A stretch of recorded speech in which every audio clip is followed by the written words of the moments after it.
It's coffee break. It's coffee break. We're just listening to a recording of our voices, and mine, I don't know, it's still jarring. You just don't like hearing your voice? I also cannot stand it. Yeah, but I hear your voice so much, because you just finished your Pokemon video. I did. Which was really good. Thank you. I like it a lot. The only thing I cannot fathom is how much time you put into that. Yeah. And then it became 1 hour. That was the thing. Like, you were talking about that yesterday. I told you I was very interested about this. Yeah, there's like maybe 12 hours worth of gameplay footage. 12 hours to get 1 hour of footage. If I had it my way, I wouldn't have recorded all that footage, but you never know, because it's a Nuzlocke, you never know when a Pokemon might die. So I had to just keep on rolling. If I had, if it was for something else, if I wasn't filming it for, and I was like, dogs. Really? If it was something else, I would, be more, pick and choose about what I gave footage of throughout the game, you know? Mm-hmm. Yeah, no, the dedication. 12 might be too much. It might be more like 10 or something. Also, I played through the whole game, which is about the same runtime. I do have critiques. Mm-hmm. Let me have it.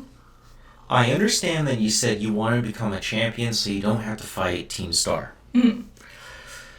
Or deal with the Titans. Yes. You at one point kind of pointed out that you fought a Titan just to get a new ability. Yes. So that it would make your travels easier. Yeah, and I fought the wrong one. Yes.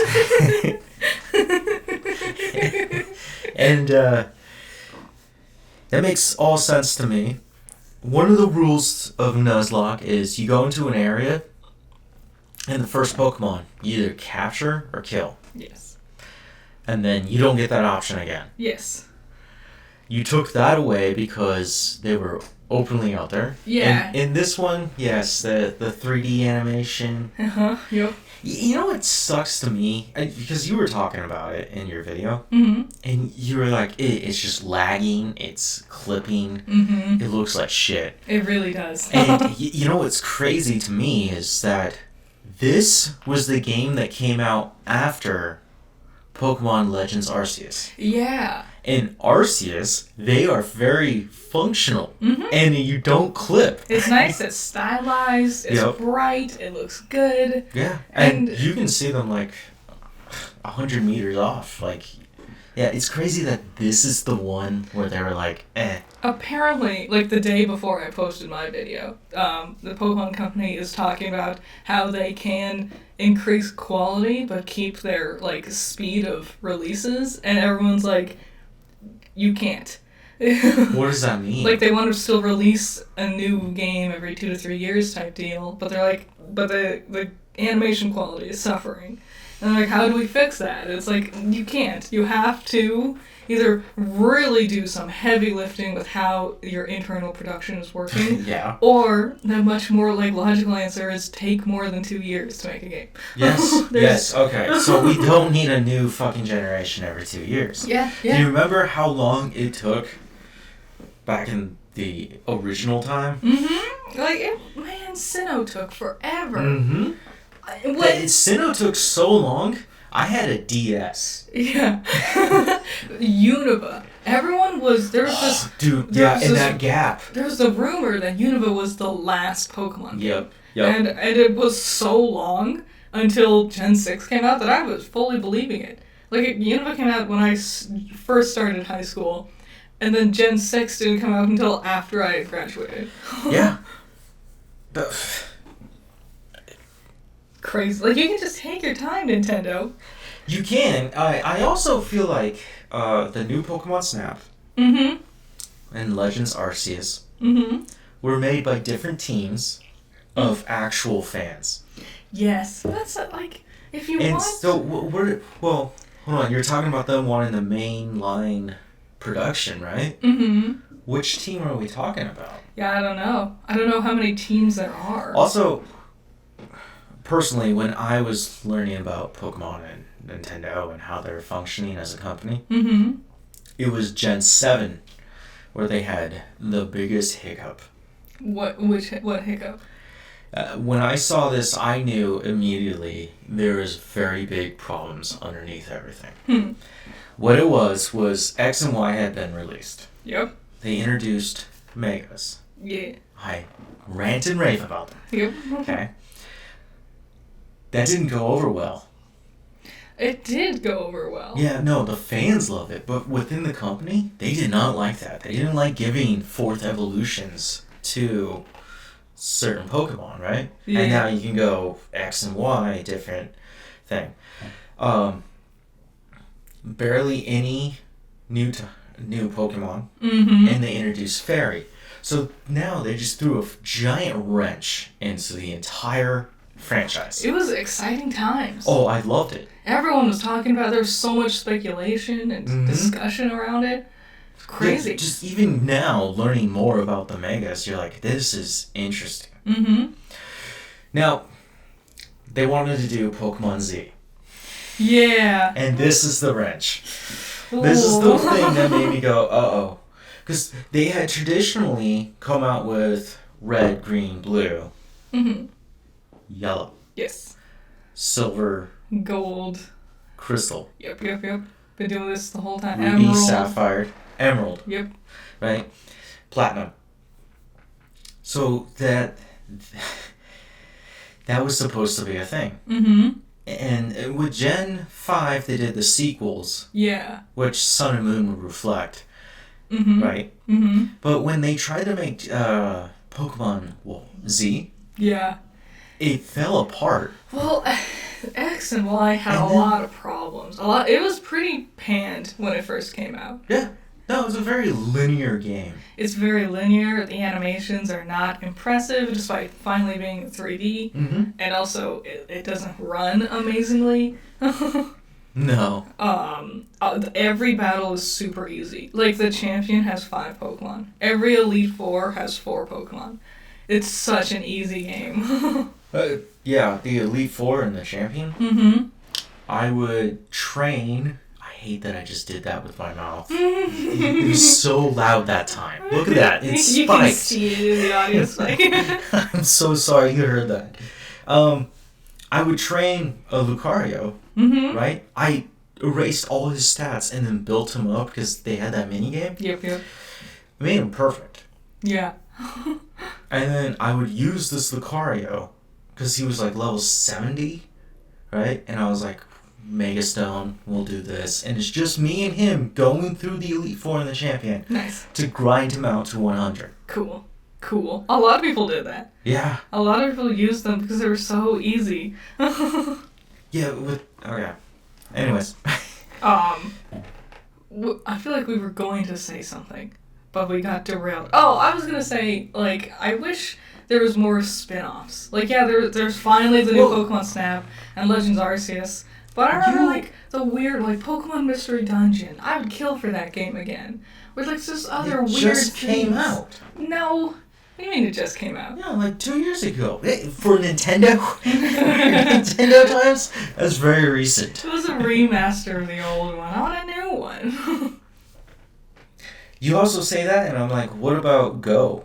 Pokemon Go? That's not a game. That's an app I open, look at for 3 seconds, and go, no, there's nothing new, and I close it again. Go sucks. What about Pokemon Unite? I hate that. Did you actually ever play it? I did, and it made me too angry. Like, I was getting too frustrated. I wasn't having fun. Because the balancing was all off and stuff. Well, yeah, it just came out. Yeah, well, it's that would have been, what, 2020? Yeah, it would have just happened. It would be so frustrating, you know? You go in, and, like, half of your team is AFK, and then the other team just destroys you in one hit. And when that just keeps happening over and over again, I'm just like, I'm not having fun. I don't want to play this. For me, I got far enough into it that Alolan Ninetales was my main. Yeah. Because I had that fairy type. I don't even remember what my main was. It was something I don't remember. When I say that game, I don't play it anymore, but it looks very foreign. You know, you're like, it's a very removed thought of Pokemon. Mm-hmm. Same with Cafe Remix. Oh, there you go. There's the other one. Like, I guess we can call them spin-offs, but they're just app games. Mm-hmm. I don't want an app game. I want a spin-off game. Pokemon Well- Stadium. Pokemon Coliseum. Well, they made a new one What? and will champion all those. It's Pokemon Sleep. You can dream about better things, but you'll never get them. I don't think anyone's playing Pokemon Sleep. I was gonna say, I don't even know how. I really wonder how it's doing. Because I don't know anyone that actually is doing that. I was on Reddit the other day, as one does, Mm-hmm. and there was a thread about Pokemon Sleep, and they're like, yeah, in 3 months they're just gonna cut this one off. In the latest Pokemon update that came out, they were like, 3 new sleep styles. And I just keep thinking about that Sudowoodo and that Krogunk. And I don't remember what the other one was. It was a growth. And I was just like, you guys are really trying. You guys are really trying. Yeah. Okay, so back to your Pokemon video that you just released. Yep. I think you played the worst version. No. I'm being very honest and sincere about this. I can't stand Miraidon's design. Oh. It looks so weird. It looks No. so alien. Yes! I like Koraidon. Dude, my dude has wheels, and then he folds in his arms, and then he goes like a little motorcycle. Your dude has wheels, but runs on all 4. Well, he doesn't have wheels. He just has shapes on him that look like wheels. They're wheels. But they don't rotate. They don't actually move. They're just bumps on him. Ew. Ew. So you just got these giant sails on him? Well, yeah. Also, too much feather. I like the feather. No. I don't like Miraidon. He just looks weird to me. I'm not into it. I like my Pokemon to look like living creatures, not like future science monsters. Okay, Except for then now specific ones. I like didn't have to do it. Magnemite. Okay, what, Sandy Shocks.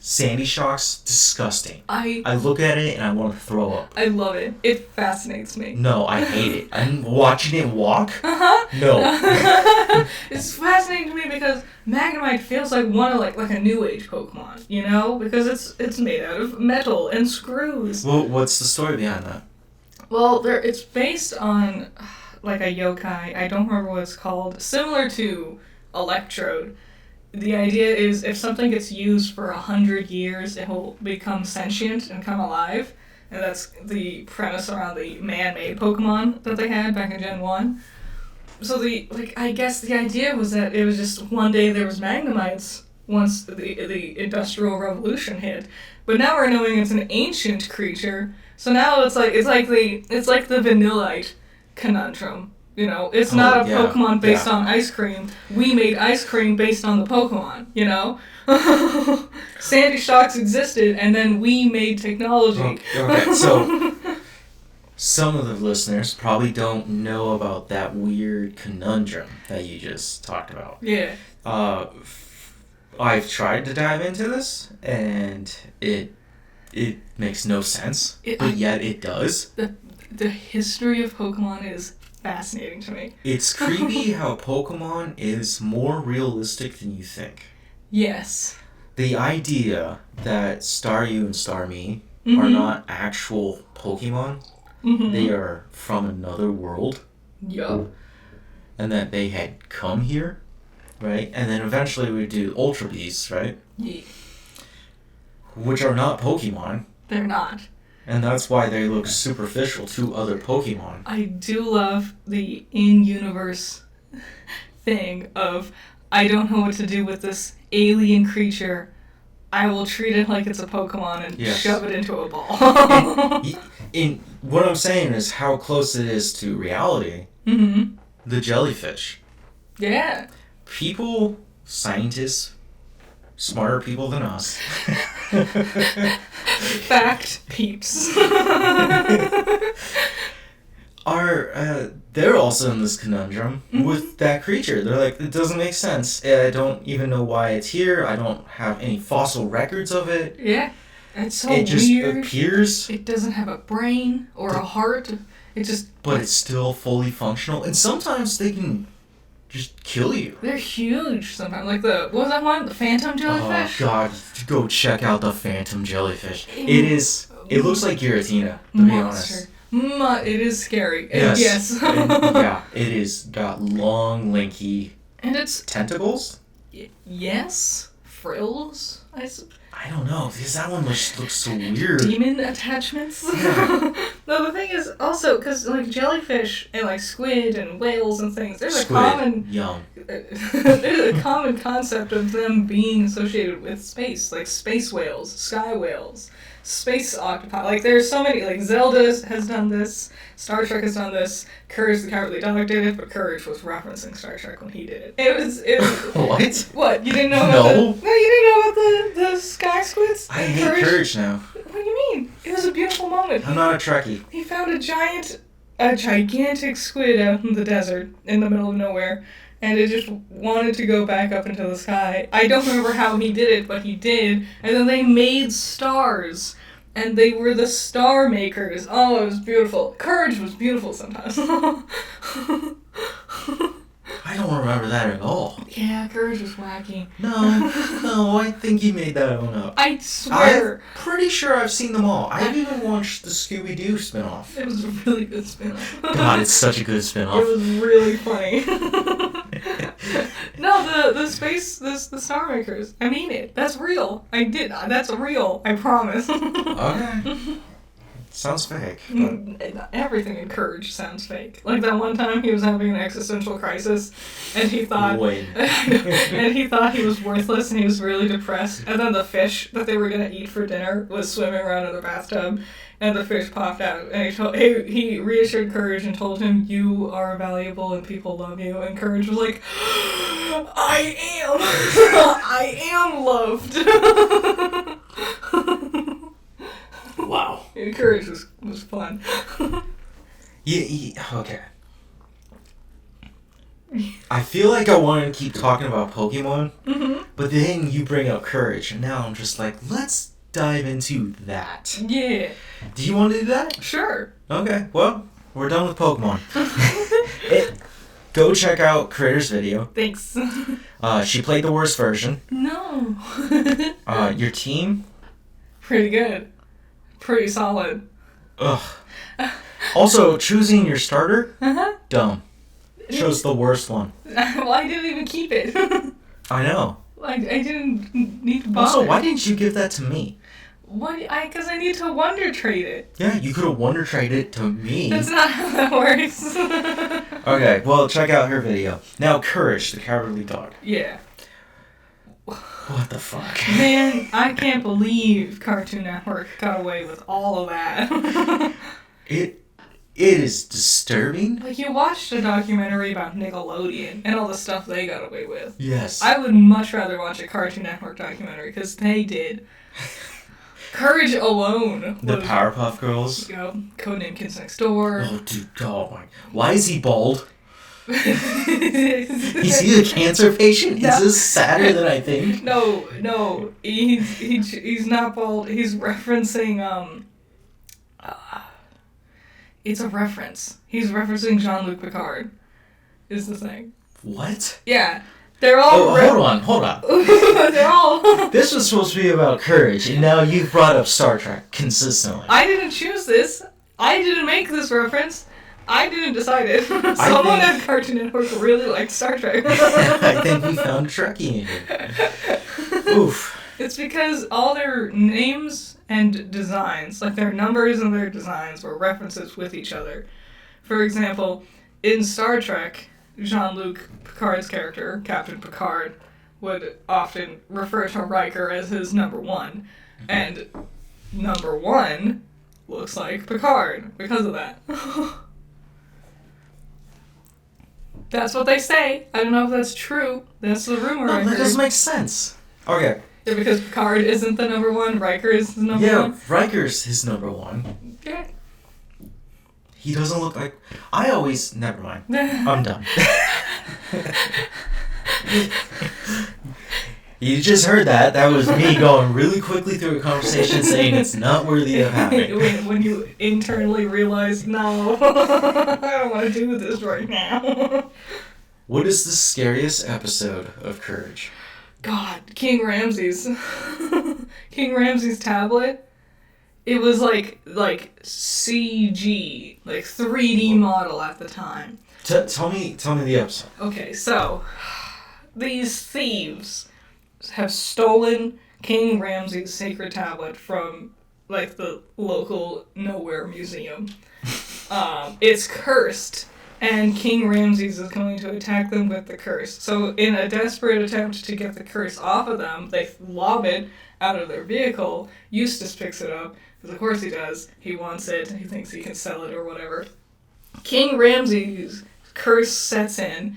First it's like horrible like noises, and then it's just a weird song playing on a record player somewhere. And then you see King Ramses finally, and it's this horrifying 3D model that's very PlayStation 1-ish, but at the time, this was like unheard of. It looked so real and scary and had so many dimensions, and it just terrified me. I was so afraid of King Ramses for like years. And then I finally rewatched the episode later, and I'm like, oh, he just looks like a little guy. Like a little polygon guy. Oh, so the Uncanny Valley. Yeah. That's what you're dealing with right there. Not only the Uncanny Valley, but just like that level of 3D models, especially in Courage, was not very common. No. So it looked more realistic. I always hated, and like, watching your dumb Digimon. And sometimes Pokemon will do this. Mm-hmm. A lot of those old school animes, they incorporated CGI. Yeah. And it's jarring. It can be, yes. And I look at it and I'm just like, no, get it out of here. It doesn't look right. Even now, like in not the latest episode of My Adventures with Superman, the last one, the one with Mala and Brain. Brain's robot was like a 3D model, and I could tell.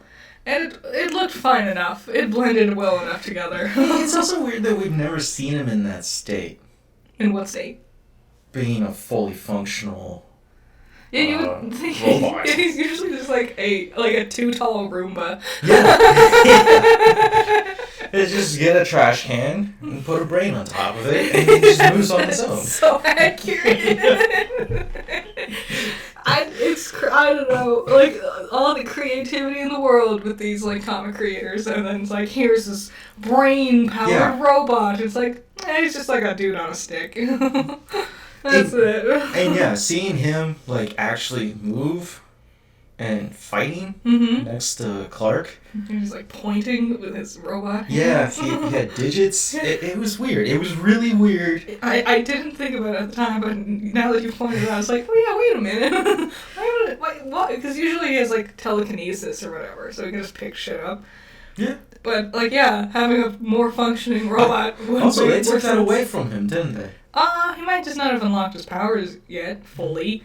Like, they're still developing Clark's powers. Him and Mala might still have room to grow and develop more. I like the fact that they're in a relationship. I thought that was cute. Yeah, that was nice. Because they usually show up together. They do. And it makes it, like, even in Doom Patrol, like, I think it was implied that they had a relationship, but not really stated. It was like bickering like an old married couple type deal.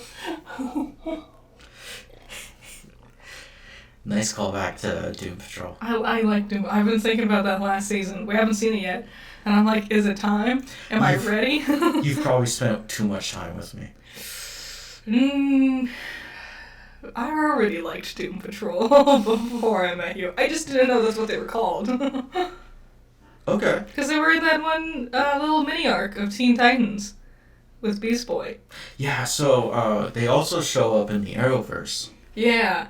And from what I've been learning, because I'm still going through Superman and Lois. God, that got bad real quick. Oh my god. Woof.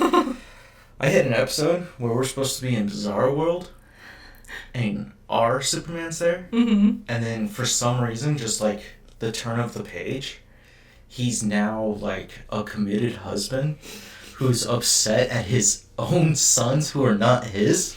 And I was just...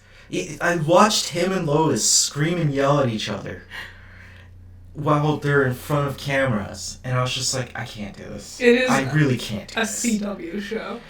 That's the problem. Oof. Man. And it's so fun how bad their shows are. I really wish they did that Powerpuff Girls one. As a final hurrah. Oh, man. It would have been so good bad. You know what I do want to watch? I want to watch all of The Flash. I know we left off season 6. Yeah. Because I remember the Thinker. Yes. And then I remember Nora. Yes. And then I remember Iris consistently bitching at Barry the entire fucking time. Is there just a problem with the writers at CW that they don't know how to write female characters without making them fucking obnoxious? They just shove the fucking drama in there and it's down your gullet and you're just like, I'm going to choke. Stop. Every female character is upset about something all the time. This is something I noticed, is every single scene with Superman and Lois is two people enter the scene, they start talking about something. Suddenly, in the middle of their brief discussion, one of them will bring up a topic that is a bit prickly, and then suddenly they're arguing, and then they separate, and then that's the end of the scene. And then the next scene is another two wandered, and it's just the whole fucking show is scenes of that stitched together. Okay. Film theory. Here we go. I've got some ideas, and I know exactly what you're talking about, and it bothers the hell out of me. Watch this. Start super analyzing the things that you're watching on TV. The entire purpose of a scene is for one character to walk into a room where another character is, and then start a dialogue that's somewhat jerky to being completely aggressive. Yeah. And then they disagree upon whatever the fuck this guy walked in the room with. And then they split their ways. And then you go to the next scene, which is the same damn thing. That's character. I hate it. That's not. It's one of the things that bothered me about Supernatural. That's why I stopped in season 7, because I was like, this is getting dumb. So every single scene is just the same drawn out drama. Imagine I just walk into a room, find the one person there, and then I scream and yell at them and walk away. And it's always the same things. They're self-centered too. It's always like what's Lois upset about now? The same thing she's always upset about. My super son has superpowers, and I don't want him saving the day. Repeat ad nauseum. Okay. So that is a real thing that Lois says and does, right? Yeah. Do you know what I saw her do? What did she do? Her and her dad, the general, were captured. And she whispers underneath her breath, and she goes, Jordan, I need you to come help me. That's so... And guess who shows up? Jordan. What a hypocrite little bitch. I know, I was like, so... You can't save other folks, but you can save me. And that's another thing. The hypocrisy? Yeah, the hypocrisy. That honestly makes no sense to me. Lois Lane, the same lady who jumps out of buildings all the time, fires guns at people, constantly putting herself in the middle of the dangerous situation to get the scoop, is going to sit there and tell her superhero son, no, it's too dangerous for you. Shut up. What did you think was going to happen when you had sex with Superman and gave birth to his child? Yeah, they're going to have superpowers. What do you want? So dumb. It's a terrible sounding show. It's a struggle.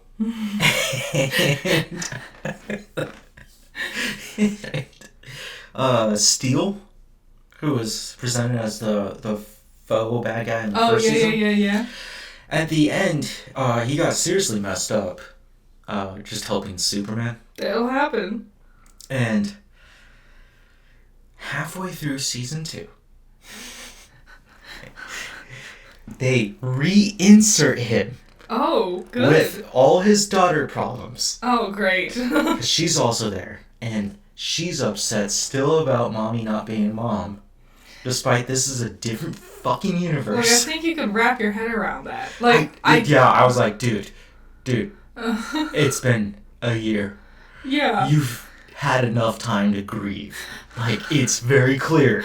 This is not the same thing. I just want you to be my mom. She's not your mom. That's so weird. Yeah, I was just like, yeah, he just randomly shows up with his daughter, and I'm just like, what? And he makes an off reference because Superman's gone because he's in Bizarro World. I don't write this show. Just a heavy sigh. So speaking of superheroes, hold on. I think this is the best 30 minutes coffee break has ever seen. Maybe. This is a really fun conversation. Speaking of superheroes, you watched something yesterday. So I did. One of our listeners, a friend, Yep. he kept posting things about this. Uh-huh. So I always kind of knew about it, but I didn't really care. I only heard about it very recently. Yes, well, when they were filming it, he was constantly showing up, like, talking about it. Then he decided to do his own podcast.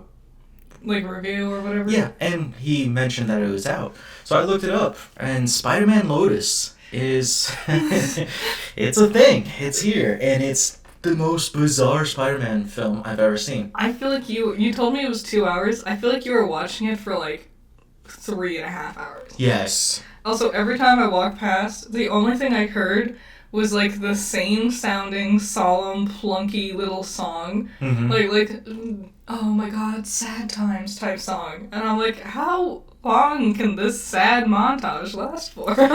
So what is the actual film? There's a lot of controversy surrounding it. Mostly because the main character, the actor Warden Lane, is apparently racist.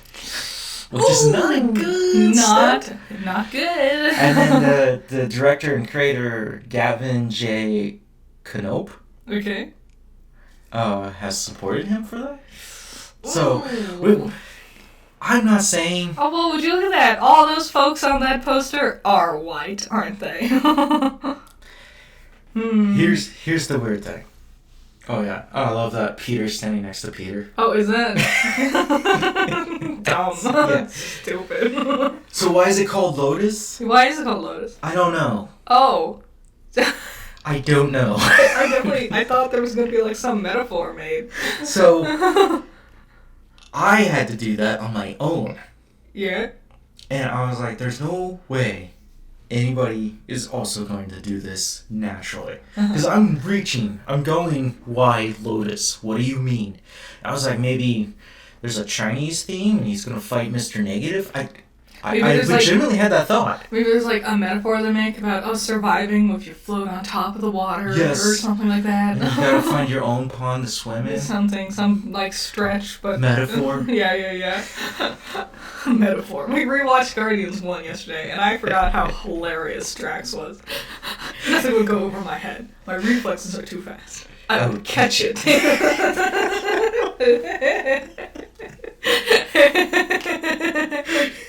It's a good movie. I love that he's like saying I love you to everyone, and then Nebula shows up and she starts her own little beef and he just shoots it with the rocket launcher. He goes, no one talks to my friends like that. Man, such a good one.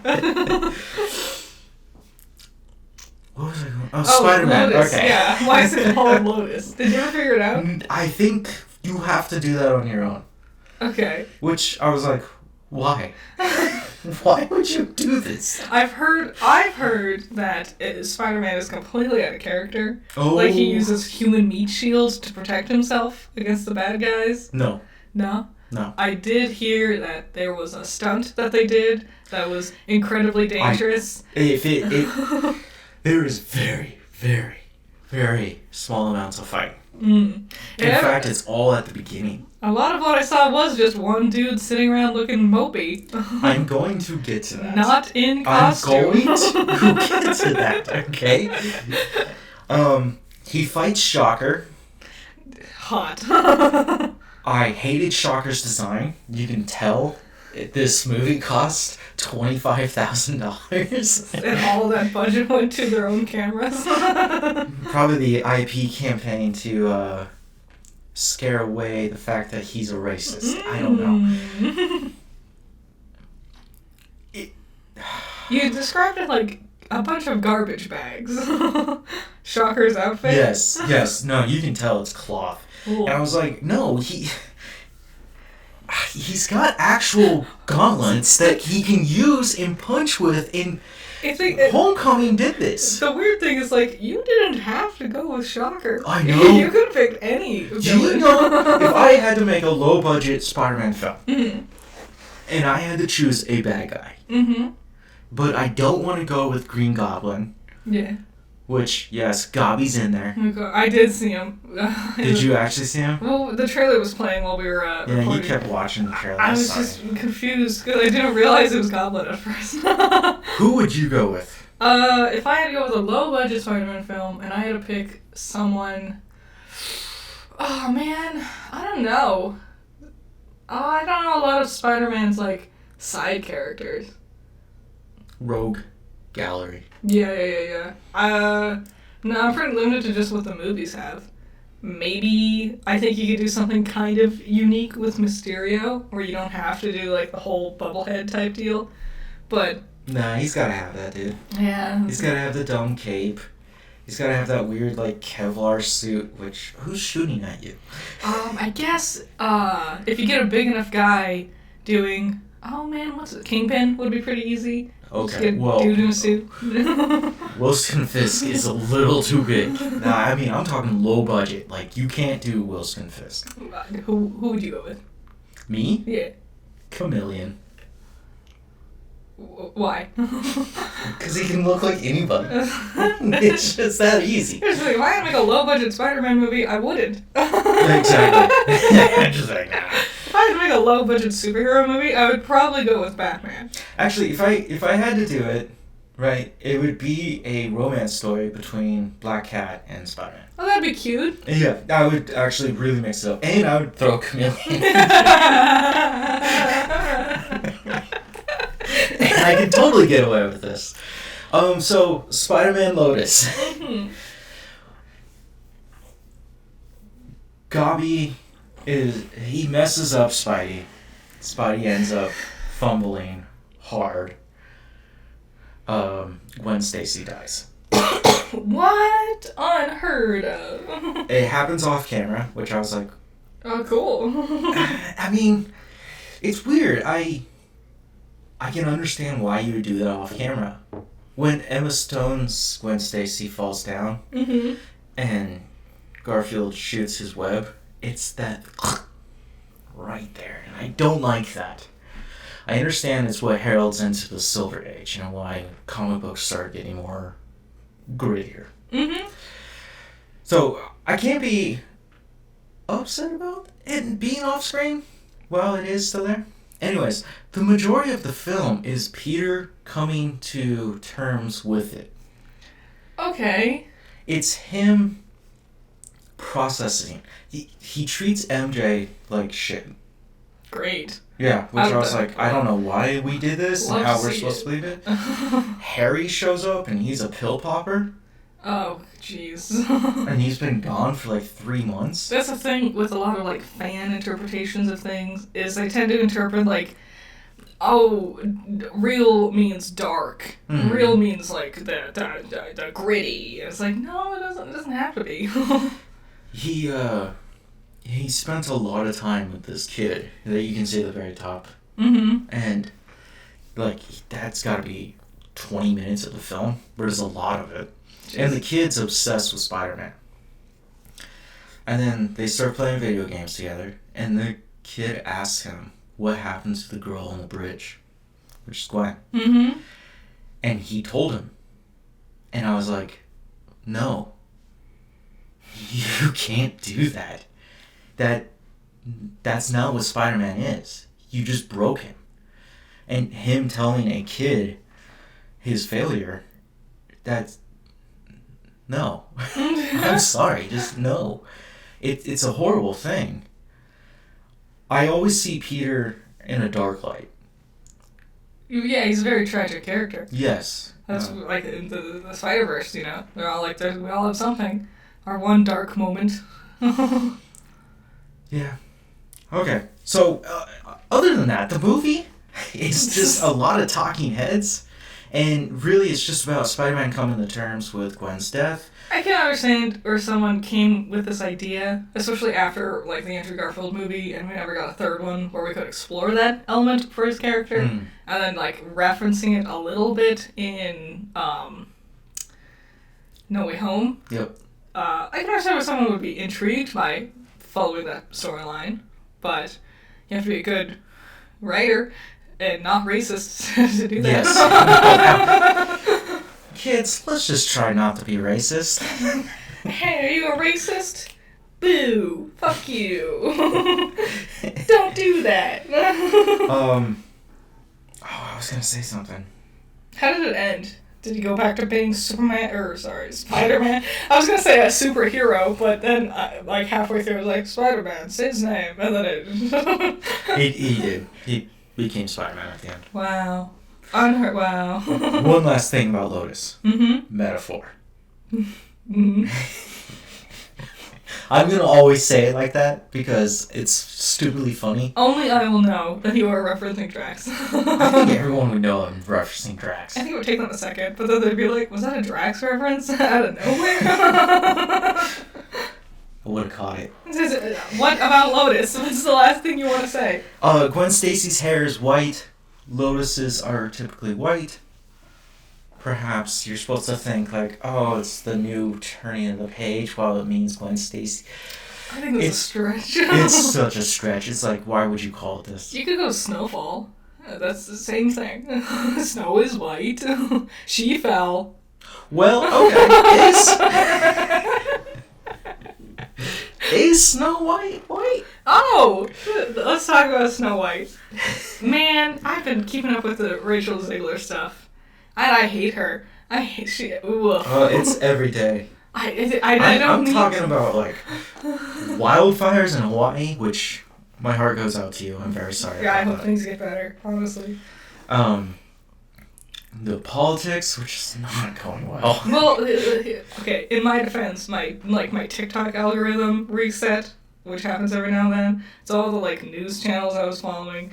Like, aren't on my For You page anymore, so I have to retrain my algorithm. It's so annoying. It happens like every 3 months, and it pisses me off. But I was seeing Rachel Zegler stuff about Snow White, so I can talk about that.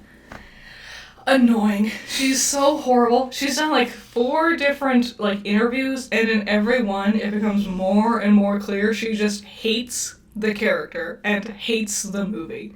Like, in her latest one, she's like, yeah, I watched the movie once, like, a really long time ago, and I just never came back to it because I hated it. I didn't like it. And that was bad. And with her ugly fucking face, this is gonna be Snow White, the prettiest of them all.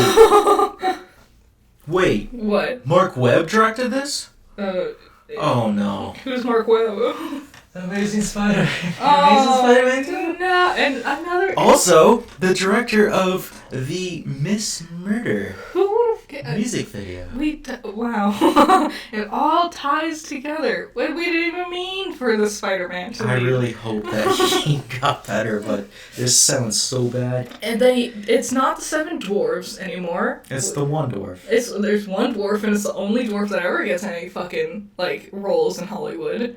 Why? And he said, he even... Oh, I love listening to him. He was like... He's a very opinionated person. It's like, really? We're going to do Snow White again? With seven dwarves living in a cave? Isn't that kind of archaic? And then, so the directors, the creators, they were like, oh, so you don't want any little people in this. You want no more dwarves. That's the problem that you have with this. It's not that... Like, he was trying to say, I wish the dwarves had more, like, personality and culture to them and, like, a thing to make them feel like real people and less of, like, a gimmick. And they interpreted that as, no more dwarves, only one little person. Why is his name not in the credits? Because it hasn't come out yet. I don't know. He is in it, at least production. He is in it. I'm trying to remember his name. I'm also blanking on his name. That's why I just refer to him as him. Tyrion. Yeah, I see his face so perfectly. What the hell is his name? Oh God. He's an angry little elf. Oh, it'll come to me in like fucking. Yeah, we'll just let it minutes. naturally process.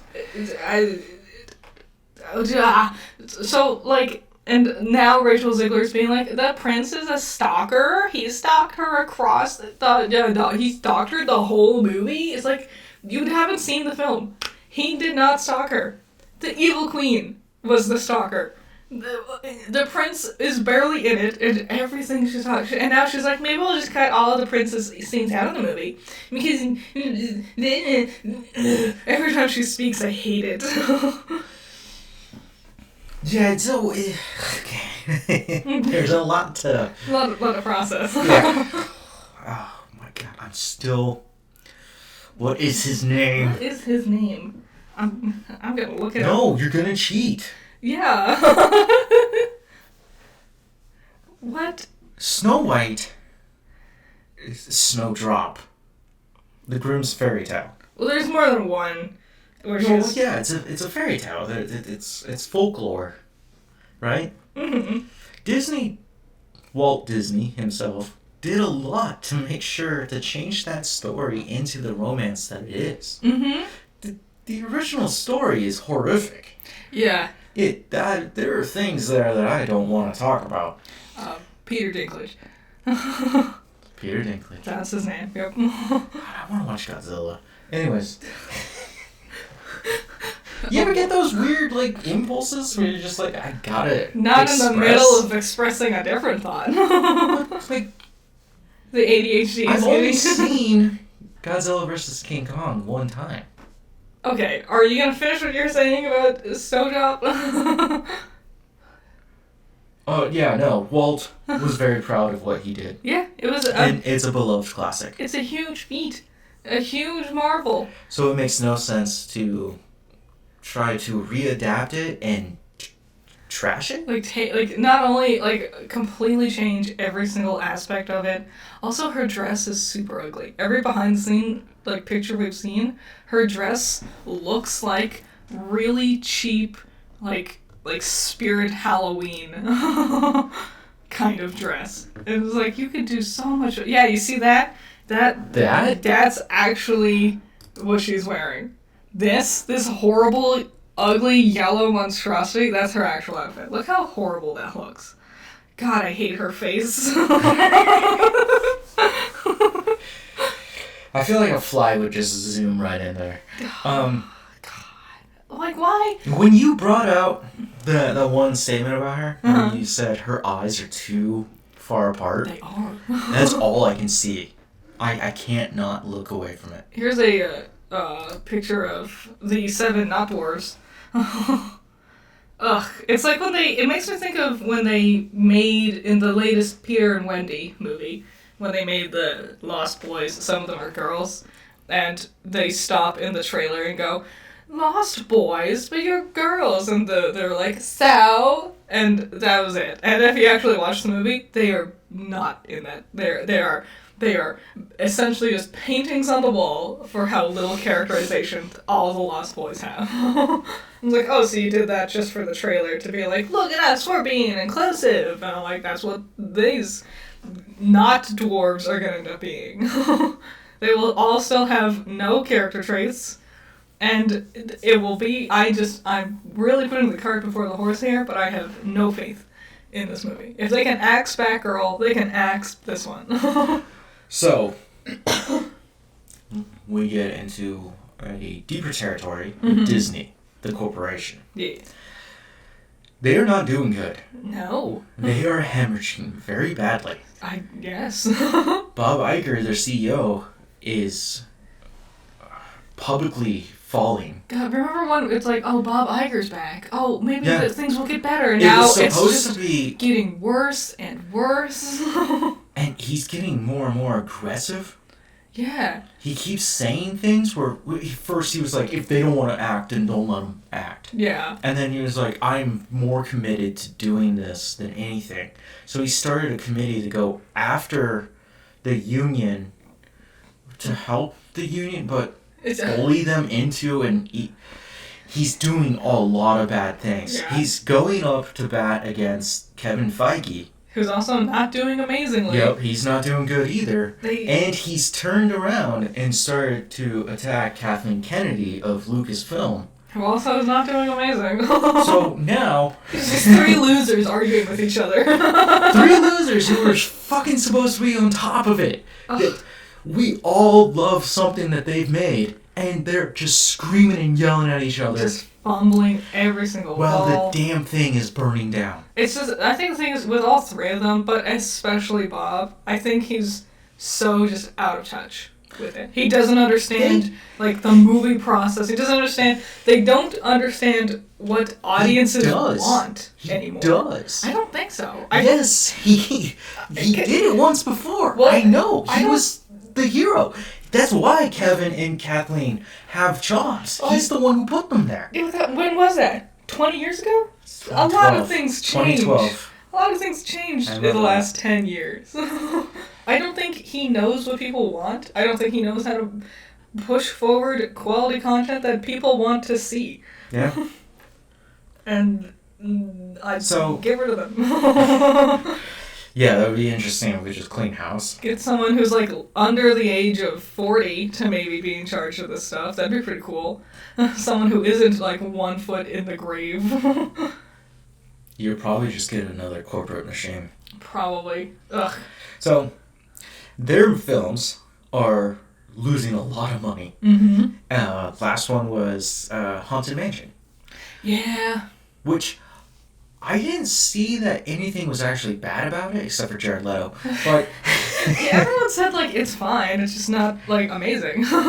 yeah, and it's just like, the original wasn't that good either. The Eddie Murphy one? Yeah. I really liked the Eddie Murphy one. I think it helped that it came out in October. So it was like a naturally No. It was a summer movie. No, but the DVD came out in October. I remember that. Yeah. Sorry. Are you trying to make a joke but you said it deadpan so no one knew you were joking? Or? I wasn't joking. I'm laughing that you know the DVD release. Because I remember because my mother really likes horror movies. So every time October was coming around, but- she'd get, let me finish. Okay. She'd get all excited and she'd get a bunch of movies to watch. But because we didn't want to watch the horror movies with her because we were kids, it was like, oh, here's this perfect horror movie for you because you're like a kid's horror movie, like scary, just scary enough. And so I remember that. So like kind of came out at the perfect time. Maybe they'll do the same thing with Haunted Mansion, and they wanted to drop on Disney Plus around October to try to capitalize on that. But I'm sitting here like, you could have released it in theaters and on Disney Plus at the same time, like how you've done with other movies. I would agree with you that that's the better approach that they need to take now. Mm-hmm. The Marvels. Yeah. Supposedly, these are rumors that it will not be released in November. They're pushing it back to December. Yeah. The other movie that they have that they're going to take a chance on is Wish. And Wish is supposed to be a prequel to the entire Disney empire. Yeah, I don't know. And I'm like, hold on, are we gonna connect everything? Wish, we've only seen one incredibly short teaser. Mm-hmm. Nothing about it looks compelling. Yeah. Like the main princess girl, Lady Wish, I don't know what her name is. Yeah. She looks incredibly bland. Yes, I was gonna say she doesn't stand out. Her hair is just straight, and then she's got a simple purple dress. She's very boring. Yeah. Well, the only thing that was intriguing to me about that teaser Mm-hmm. was the knight or king. Yeah, the villain. Yeah, I he's guess? definitely, he wants to kill her. And Yeah. I was like, he's really a lot, and she's nothing. Like, I'm wondering if it's like a Prince and the Pauper type situation, where like he's royalty and then our girl's not a princess. She's a normal person, like a peasant girl, but will become a princess through the way. And maybe that's why her design looks so bland, because this is like pre-transformation. And she goes Super Saiyan. Something like that, yeah. Also, her goat as her cute animal companion, not into it. That's a fascinating thing. The animal companion to Mhm. every Disney character. Mm-hmm. Which I was thinking about it like a lot the other day. Because I was trying to think They- about if it was a Pokemon, what Pokemon would each Disney princess have? They all have one. Yes. And even Frozen. Yeah. Not Sven or Sven, but Olaf. Mm-hmm. He still counts as the animal companion. Who doesn't have one, which I thought was interesting? Maribel.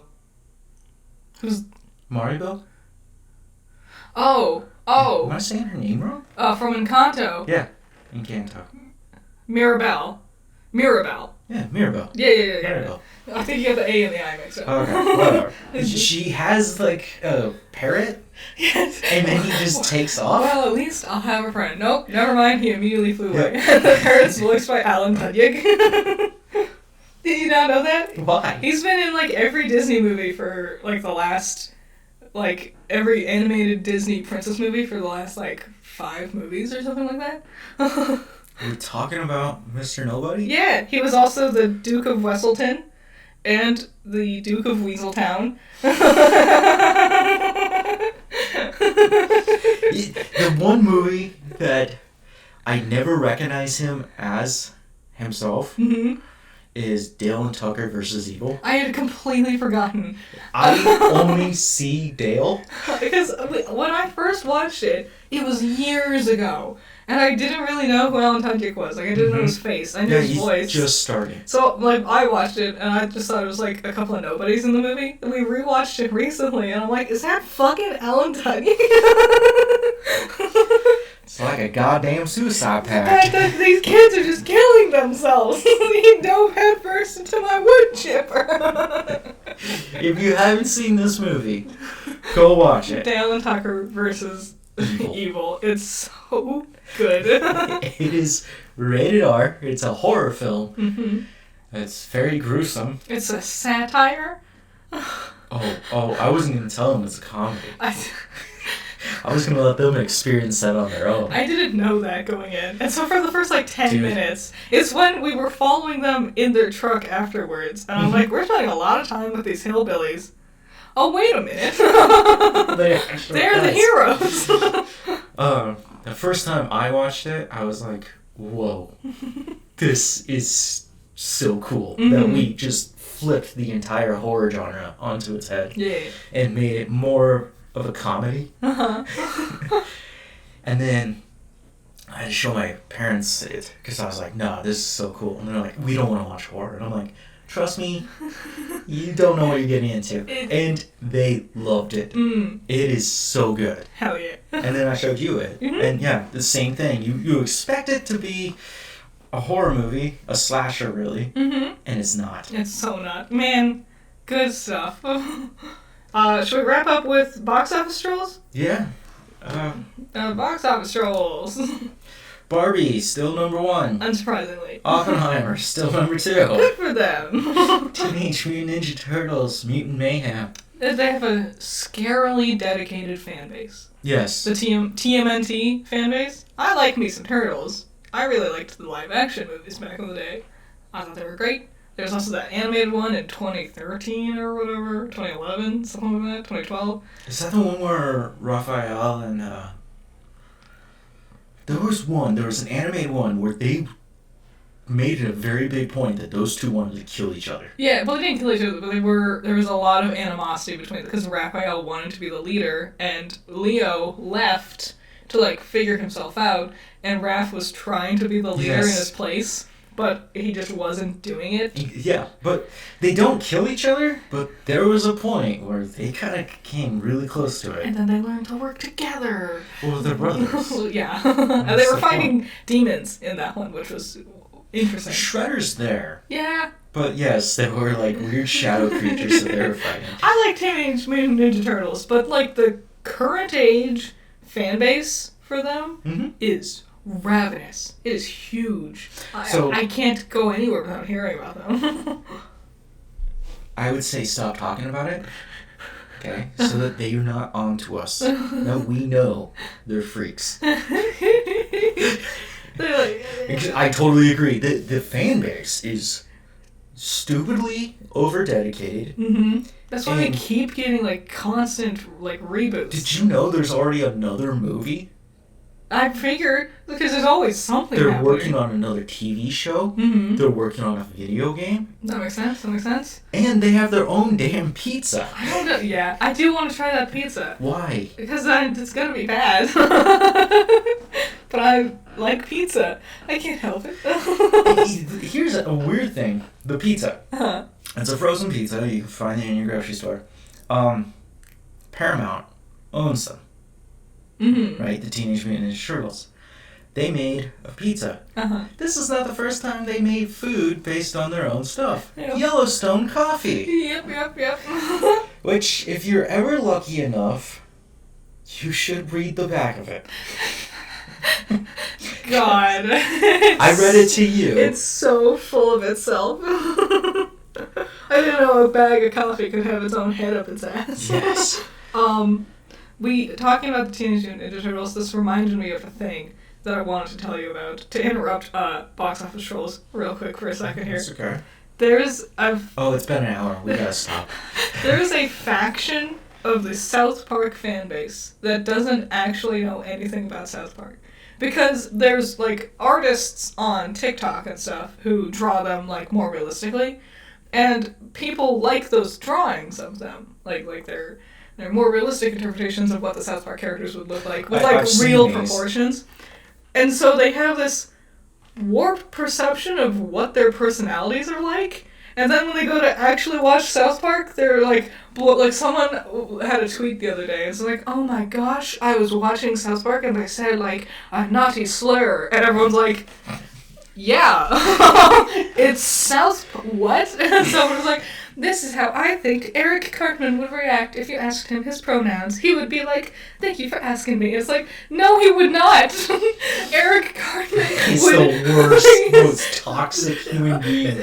And so there's just this, it fascinates me, the section of the South Park fandom who only knows them based off of the fan art people make and not the actual characters and are just appalled by the real show. What's the most shocking thing Eric has ever said?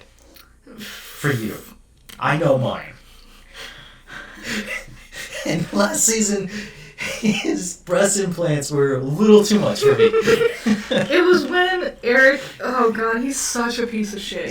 It's It's horrible. when he pretended to be, like, autistic to, like, get stuff. Like, get free the rides Special and Olympics? stuff. Yeah. Yep. Oh my god. What an actual piece of shit. People don't realize. They're like, Eric Cartman is like this. Like, he's the villain of the show. Yes. He's that friend you have as a kid who's just like the worst person. You know what's funny? They've made it multiple times where future version of him is the bad guy. Yeah, like that. Like, And everyone hates him. at the end of the pandemic special where they're all grown up, the like happy ending was them all having good, like, prosperous lives, and Eric Cartman is a homeless, drunk piece of shit that they all just have cut out of their existence.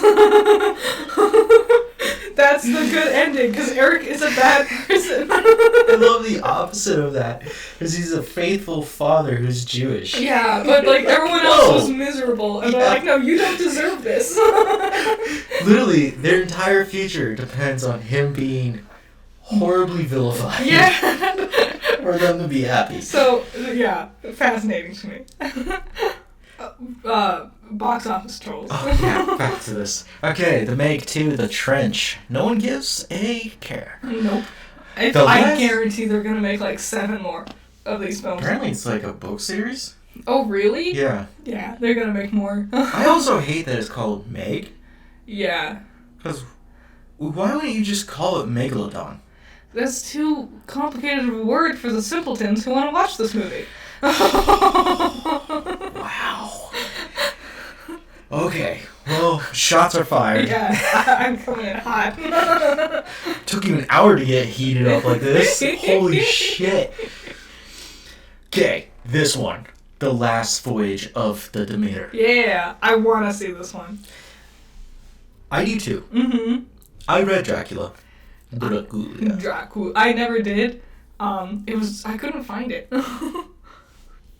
Okay, I can buy it for you. Well, yeah, now. Back in the No, day. you would enjoy this. This is, oh, man. There's something about early 1900s writing, like Lovecraft, and I know he's also a racist. Yeah. It bothers me too. I'm like, you did not have to describe him that way. It's like, there's a lot wrong with you, dude. There's a reason no Yeah. one liked him. Like, That's in why he real dies life, alone. that's why he only got popular after his death, because he was not a good person and Yep. no one liked him. But I love that, like, Edgar Allan Poe. Yeah. That kind of writing where it's just like, this is the story, now it's over. Yeah. The way Dracula is, it's letters. Yeah. So That's so cool. Renfield, Mm-hmm. he is part of that story. And when you learn about him, you also get to go down his path and his insanity. Yep. And it's so much fun. We watched, there was a show back in like 2019 of Dracula. It was 3 episodes long. It was the same people who make Sherlock. And the second episode was the story of him on the Demeter. And it was so good. That feels like a fever dream. Oh, do you remember that show? Oh, I definitely remember it. I think about it on my own. Often lonely. How that third episode just really flopped. I like it. There were concepts I liked. I like that the third episode is not part of the book, and it was more, what would Dracula be like in modern times? Yeah, struggling. The second episode is definitely the best. Mm-hmm. One thing I do remember the most about it was him up on the turret, Mm-hmm. and the sun rising, Yeah. and him talking to Jonathan. Yeah. And it is a long sequence, but it's also very meaningful. I liked the second episode with the Demeter because he was like milling around with the folks. So there was the mystery of, because like we know it's Dracula, but the idea of like doing a murder mystery of someone here is Dracula, we don't know who, we don't know what's going on, but he's like one of the folks just there with them. I thought that was cool. So in the book, his servants, they use a term for them that's not okay. I don't know. I didn't write this. Anyways, they bring him a coffin and they put in earth. Yep. This is very specific for him, right? Other vampires don't have to be that way. Yeah, this is a pretty loosey-goosey one in terms of do people follow this rule of vampirism, which is sleeping, you have to sleep on top of dirt from your homeland or where you're Yes. born or something Yeah, like that? it's your home, so that you're always there. You cannot sleep Yeah. if you're not around it. Mm-hmm. It's their punishment because the higher powers that be. Yeah. It's a less exciting one than Yes. like the garlic thing or whatever. I needed to be welcomed into a home. Can I be totally honest? Yeah. I love vampires so much. They're a lot of fun. I know. I thought about it and I was like, oh, I really do actually like these guys. I think they're cool and fascinating, and I love learning about them. I like how many rules are involved with being a vampire. One of my favorite rules about them, oh my god, I'm gonna fangirl right here. Go. They need permission to come in. Yes. Oddly, very specific, but kind of hot. It's cool. I didn't watch Vampire Diaries, but I did watch a very long video about them. And like they play around with that concept a few times. Like one person was in a building and then something happened, like they were passed out. Like they were able to bring them in because they were unconscious. But then once they woke up, because they hadn't have been officially like invited in, their body was like thrown out the door or something like that. Fun stuff. Unique little quirk that I appreciate.